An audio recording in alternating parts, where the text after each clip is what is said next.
오늘 말씀의 제목은 성도가 다시스로 갈 때입니다. 오늘날에는 여러 언론들과 또 세상에 내놓으라 하는 지식인들이 교회를 위하여서 교회가 이러해야 된다, 교회가 왜 그렇지 못하느냐라는 책망과 여러 훈수들을 많이 듣게 되는 상황입니다. 사실 교회가 이 세상을 향하여서 외치고 그들에게 진리의 빛을 들고 그들의 인도자가 되어야 하는데, 오늘날 우리가 살고 있는 세대는 왜 이렇게 되었는가? 우리는 지금 어디에 서 있는가? 한번 우리 스스로와 또 우리 교회의 모습을 함께 돌아보았으면 합니다. 우리는 지난주부터 요나서 말씀을 같이 보고 있는데요.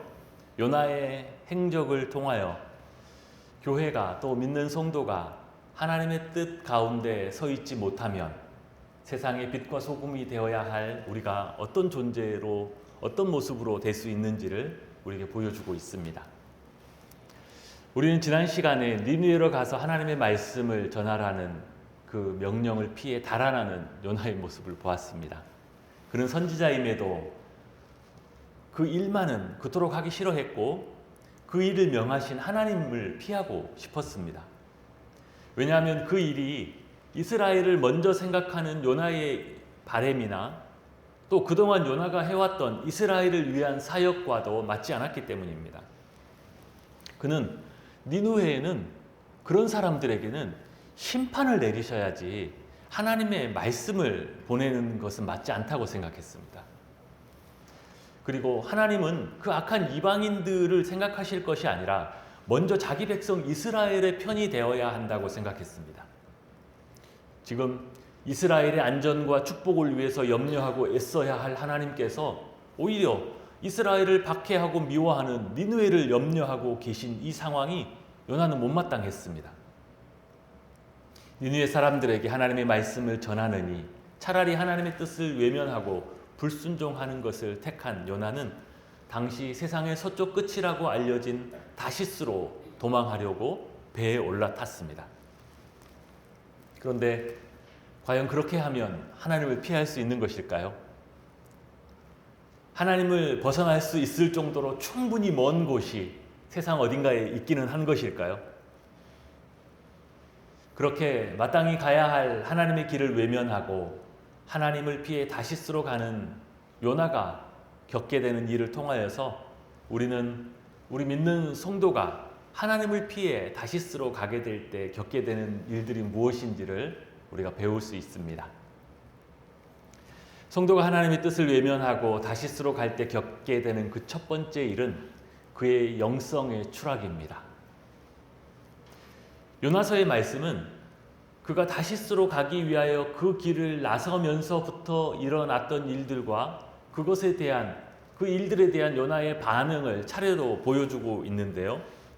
먼저 3절 말씀은 이렇게 묘사합니다.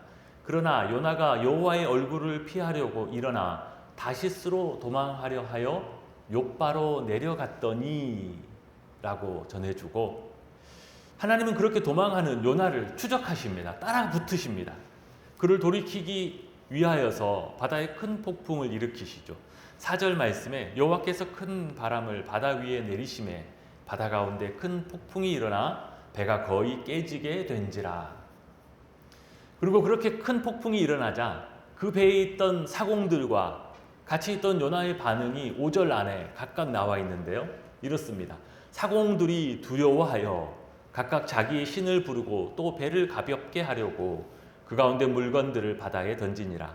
그러나 요나는 배 밑층에 내려가서 누워 깊이 잠이 든지라. 성경은 오늘 3절과 5절을 통해서 요나가 이동해 가는 동선을 자꾸 어딘가 아래로 또 아래로 내려가는 것으로 묘사하고 있습니다.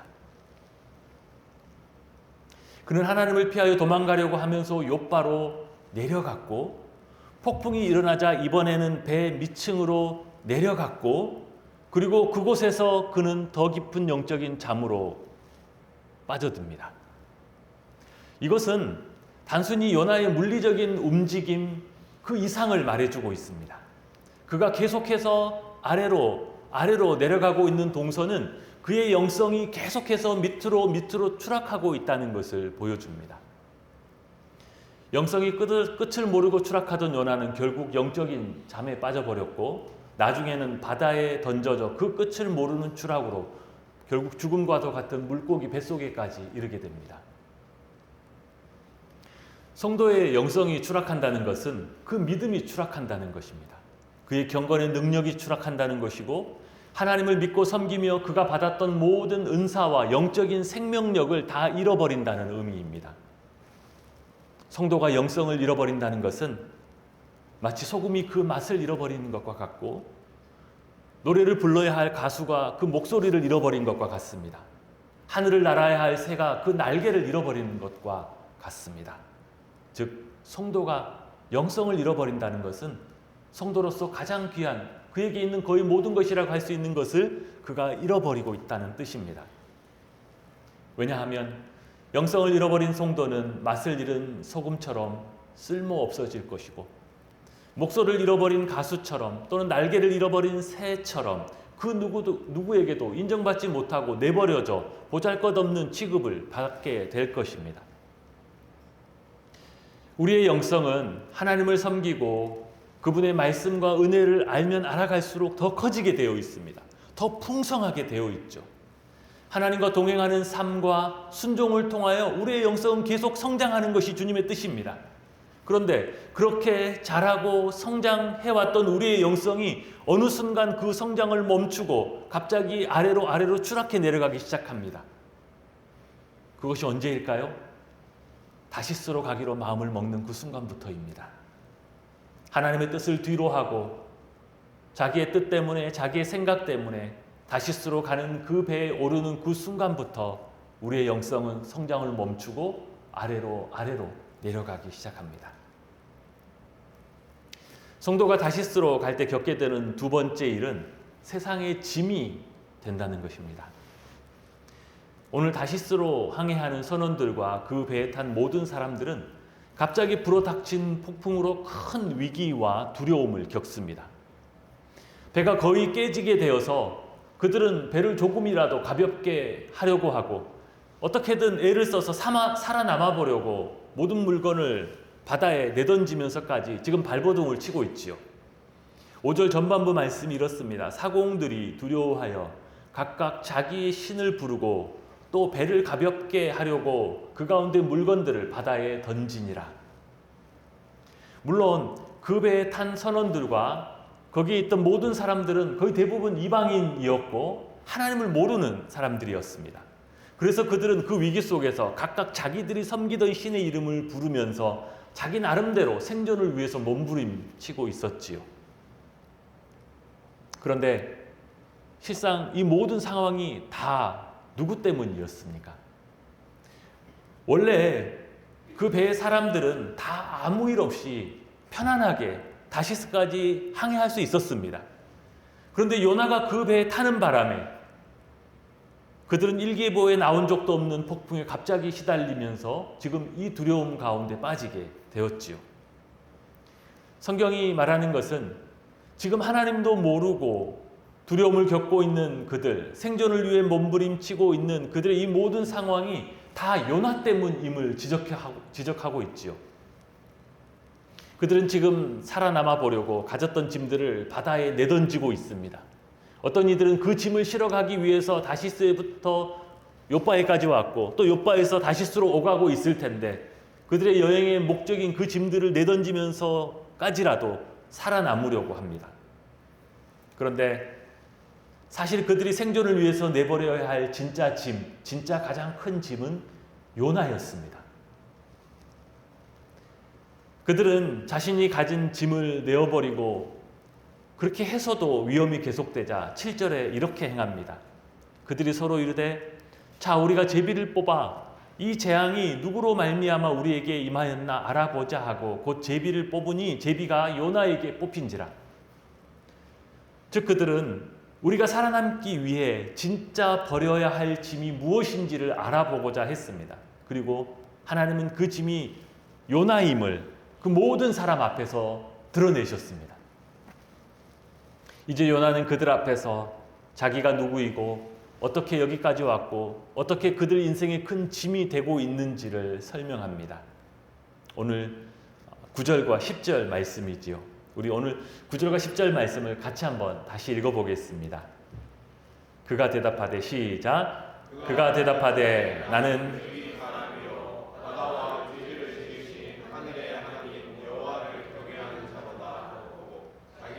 여호와의 얼굴을 피함인 줄을 그들에게 말하였으므로 무리가 알고 심히 두려워하여 이르되 내가 어찌하여 그렇게 행하였느냐 하니라. 지금 요나의 이 고백은 은혜스러운 간증 집회가 아니었습니다. 하나님의 선지자가, 하나님을 믿는 성도가 불신자들 앞에서 해야 하는 부끄러운 회개의 고백이었습니다. 이 얼마나 비극적인 상황입니까?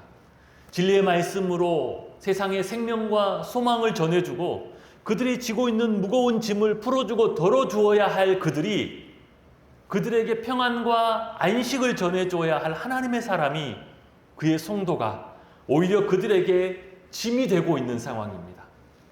요나는 그들에게, 그들이 지기에는 너무도 무거운 짐이었습니다. 사람들이 아무리 애를 써도 위험을 벗어날 수 없게 되자 그들은 결국 그 무거운 짐을 바다에 내어버립니다. 15절에 그들이 요나를 들어 바다에 던짐에 바다가 뛰노는 것이 곧 그친지라. 그러면 이 요나는 언제부터 세상에, 그 배에 그렇게 무거운 짐이 되었을까요? 그가 다시스로 가기로 마음먹고 그 배에 오른 그 순간부터 거기에 있는 모든 사람들에게 가장 큰 짐이었습니다. 하나님의 뜻을 알고도 맡겨진 사명이 무엇인지 알면서도 그것을 외면했던 그때부터 그는 세상의 소망과 그들의 무거운 짐을 덜어주는 사람이 아니라 그 자신이 오히려 그들에게 무거운 짐이 되었습니다. 요즘에는 한국 교회가 세상으로부터 칭찬보다는 질타와 책망을 더 많이 받는 시대가 된 듯합니다. 되돌아보면 130년 한국 교회의 역사에서 초창기 교회의 교세가 미약할 때가 있기는 했지만 그럼에도 불구하고 요즘처럼 이렇게 대우받던 시절은 결코 없었습니다. 심지어 세상의 어떤 사람들은 교회 안에 있는 다툼과 분열, 세습과 또 언론에 알려지는 교회의 목회자들과 중직자들의 비리를 보면서 우리 사회에, 오늘날 한국 우리 사회에 과연 교회가 필요하냐라는 의문을 던지기까지 합니다. 오히려 교회가 없어야 사회가 더 홀가분하고 교회가 없어야 사회가 더 문제없이 잘 돌아가지 않겠느냐라는 그런 말들까지 합니다. 물론 그들 중에는 적지 않게 의도적으로 교회를 비난하는 자들도 있습니다. 그러나 또 한편으로 그들의 책망과 비난이 혹시 믿는 우리가 다시스로 가기 때문에, 우리가 다시스로 가고 있기 때문에, 그래서 우리가 그들에게 짐이 되고 있기 때문에 외치는 소리는 아닐까요? 복음의 말씀으로 그들에게 소망을 주고 약하고 길을 잃고 낙심한 자들을 섬기고 그들을 일으켜 세워주어야 할 하나님의 사람들이 언젠가부터 하나님의 뜻을 외면하고 각각 자신이 원하는 자기의 다시스로 가기로 마음먹고 그 길에 들어섰기 때문에 지금 세상이 교회를 향하여 외치고 있는 저 소리가 오히려 다시스로 가고 있는 우리에게 하나님이 너희에게 주신 사명을 회복하라, 하나님이 너희에게 말씀하신 그 음성을 들으라 라고 우리를 꾸짖는 그런 목소리는 혹시 아닐지 우리가 생각해 보아야 할 것입니다. 세 번째로 성도가 다시스로 갈 때 겪게 되는 일은 세상의 수치를 당한다입니다. 다시스를 향하여 발을 내딛고 그 영성이 추락하고 세상의 짐이 되어버린 성도가 세상에서 어떤 대우를 받게 될까요? 소금이 그 맛을 잃어버리면 어떤 취급을 받을까요? 우리 주님은 이미 이런 상황을 우리에게 말씀해 주신 적이 있습니다. 마태복음 5장 13절 말씀입니다. 너희는 세상의 소금이니 소금이 만일 그 맛을 잃으면 무엇으로 짜게 하리요? 후에는 아무 쓸데없어 다만 밖에 버려져 사람에게 밟힐 뿐이니라. 오늘 본문에 폭풍 중에 배에 있는 모든 사람들이 애쓰고 있는 상황에서 요나가 나 몰라라, 배 밑층으로 내려가서 잠에 빠져 있을 때 그 상황을 이렇게 말합니다. 6절이지요. 선장이 그에게 요나에게 가서 이르되 자는 자여 어찌함이냐 일어나서 내 하나님께 구하라 혹시 하나님이 우리를 생각하사 망하지 아니하게 하시리라 하니라. 정작 하나님 앞에 기도해야 할 사람은 잠이 들어 있는데 하나님을 알지도 못하는 불신자 선장이 그에게 와서 자는 자여 어찌미냐라고 그를 흔들어 깨웁니다. 그의 깊은 영적인 잠에 그를 흔들어 깨우고 기도해야 할 내가 지금 뭘 하고 있느냐 일어나라 일어나서 내 하나님께 기도하라 라고 책망하고 있습니다. 지금 누가 누구에게 그 영적인 잠에서 깨어나라고 외치고 있는지, 지금 누가 누구에게 기도하라고 하고 있는지, 불신자가 성도에게, 하나님의 사람에게 신앙생활을 그렇게 하지 말아라, 제발 좀 말씀대로 똑바로 살아라, 제발 좀 기도 좀 해라 라고 우리를 책망하고 있는 것입니다. 요나가 배에 있는 사람들 중에서 제비에 뽑혔을 때 그는 그 자신이 맛을 잃어버린 소금인 것과 하나님의 사명을 저버린 사람인 것을 거기에 있는 모든 사람들 앞에서 더 분명하게 드러낼 수밖에 없었습니다. 10절 말씀입니다. 요나가 자기가 하나님의 얼굴을 피함인 줄을 그들에게 말하였으므로 무리가 알고 심히 두려워하여 이르되 내가 어찌하여 그렇게 행하였느냐 하니라. 그 배에 있는 수많은 불신자들의 책망이 요나를 향하여 쏟아집니다. 하나님을 믿는다면서, 예수를 믿는다면서, 믿는 사람이 그러면 안 되지. 하나님을 믿는다고 하면 그분의 말씀에 순종해야지. 요나가 뱃사람들로부터 쏟아지는 책망을 듣고 있습니다. 불신자를 회개시켜야 할 하나님의 선지자가, 하나님의 사람이 그들 앞에서 회개를 하고 설교를 해야 할 하나님의 사람이 그들의 설교를 그 앞에서 듣고 있습니다. 믿는 자로서 얼마나 큰 부끄러움이고 신앙의 수치입니까? 하나님의 뜻을 외면하고 다시스로 가는 길을 택했던 요나는 결국 여기에까지 이르게 되었습니다. 하나님이 주신 신앙의 영성과 사명을 그는 모두 다 잃어버렸습니다. 말씀이 없어 어둠 속에 있는 니느웨 사람들을 계속 그 어두움에 방치해 둔 채 그는 하나님의 뜻을 외면하고 그 가야 할 사명지와는 반대인 다시스로 가면서 그는 하나님의 주신 모든 은혜에서부터 뿐만 아니라 사명에서, 하나님의 뜻에서, 모든 것에서부터 자꾸만 그렇게 멀어졌습니다. 그는 자꾸만 아래로 내려가 결국 죽음과도 같은 물고기 뱃속에까지 이르게 되었습니다. 그는 하나님의 사람인데, 그는 하나님의 선지자인데, 그는 하나님의 말씀을 가진 자로, 그 말씀이 세상의 빛이고 소망인데 그 말씀을 가진 자가 지금 이렇게 아래로만 어두움으로만 빠져들고 있지요.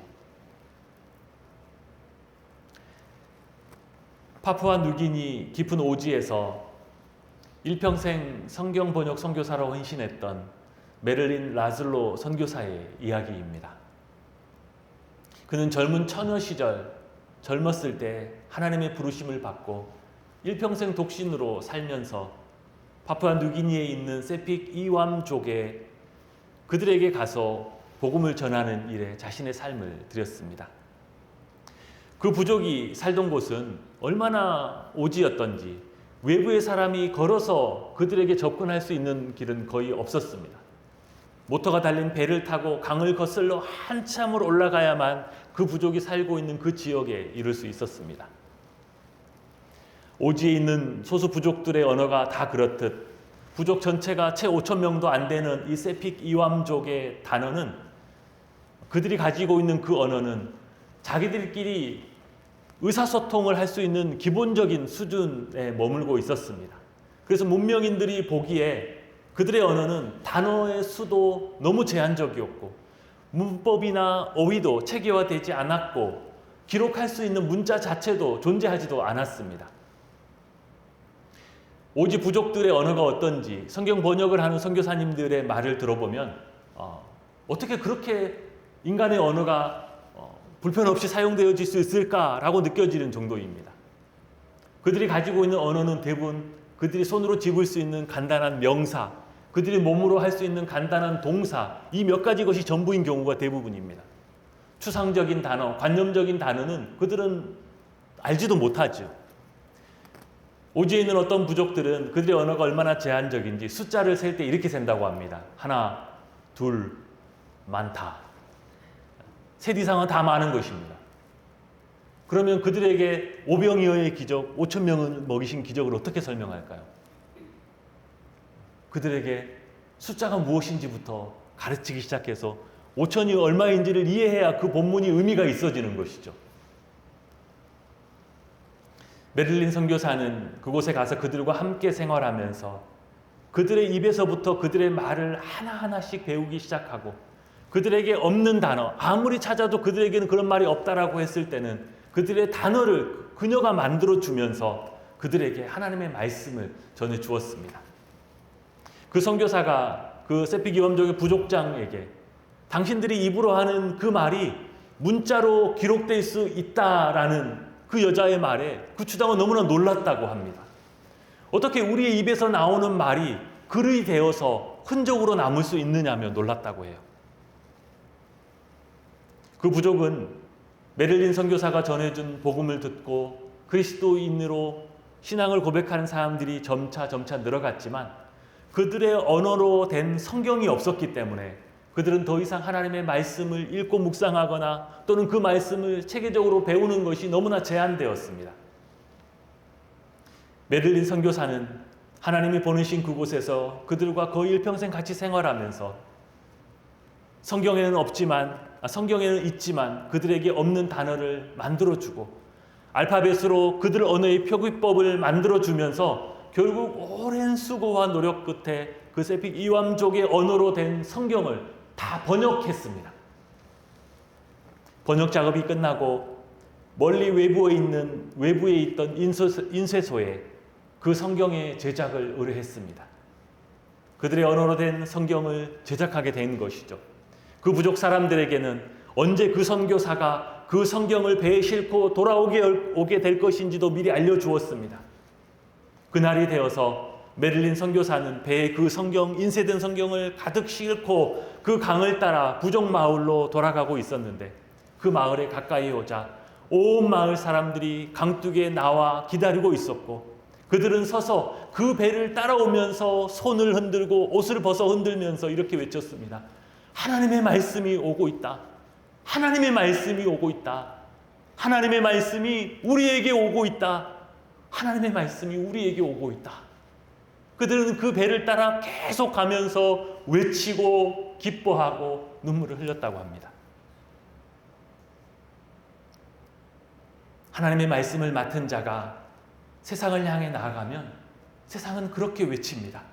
하나님의 말씀이 오고 있다. 하나님의 은혜가 오고 있다. 하나님이 우리에게 베푸시는 긍휼이 우리에게 오고 있다라고 그들은 외치게 될 것입니다. 그들은 그 말씀을 통하여 하나님을 발견하고 생명을 얻고 소망을 얻게 될 것입니다. 그러나 그 말씀을 맡은 자가 다시스로 가버리면 그 말씀을 맡은 자가 하나님의 뜻을 외면하고 은혜를 외면하고 자기가 원하는 다시스로 가버리면 이 세상에는 더 이상 아무런 소망이 없게 됩니다. 소망이 없는 그들은, 낙심한 그들은 계속 그 어둠 속에 남아서 생명도 소망도 하나님도 아무것도 알 수 없게 됩니다. 성도가 말씀을 들고 가면 그 말씀의 빛이 어둠을 밝힙니다. 소망이 없는 곳에 소망을 줍니다. 우리 주변에서 방황하고 낙심하고 상처받고 주저앉아 있는 영혼들이 하나님의 말씀을 통하여 어둠 속에서 그들의 길을 발견하고 그들이 나아갈 수 있어서 다시 일어나게 됩니다. 저와 우리 모든 성도님들은 다시스로 가며 부끄러움과 수치의 길을 걷고 있는 요나의 길이 아니라 하나님 보내어주신 그 말씀의 길, 하나님 보내시는 그 사명의 길을 가면서 세상을 밝히고 하나님의 손에 붙들려 영광스럽게 쓰임받는 복된 주의 자녀들, 주의 종들 다 되시기를 주님의 이름으로 축복합니다. 우리 함께 기도하겠습니다. 하나님 아버지 감사합니다. 우리들도 이전에는 죄의 어둠 속에서 갈 바를 알지 못하던 자들이었는데 하나님 먼저 우리를 불러내시고 하나님의 생명의 말씀으로 소망을 주시고 하나님을 섬기며 믿음으로 살아가게 하시니 감사합니다. 하나님 아버지, 우리에게 주신 이 말씀의 은혜를 귀히 여기며 복의 통로가 되는 이 사명을 하나님 앞에 감당케 하여 주옵소서. 이를 위하여 우리와 동행하시는 하나님을 바라보게 하시고 우리를 세우시고 능력 주시는 성령의 은혜와 도우심을 구하게 하여 주시옵소서. 세상에 잃어버린 자들, 낙심하고 방황하는 자들, 갈 바를 알지 못하는 그런 사람들을 향하여 하나님 아버지의 마음을 품는 주의 자녀들 다 되게 하여 주시옵소서. 이 모든 것 예수님의 이름으로 기도합니다. 아멘.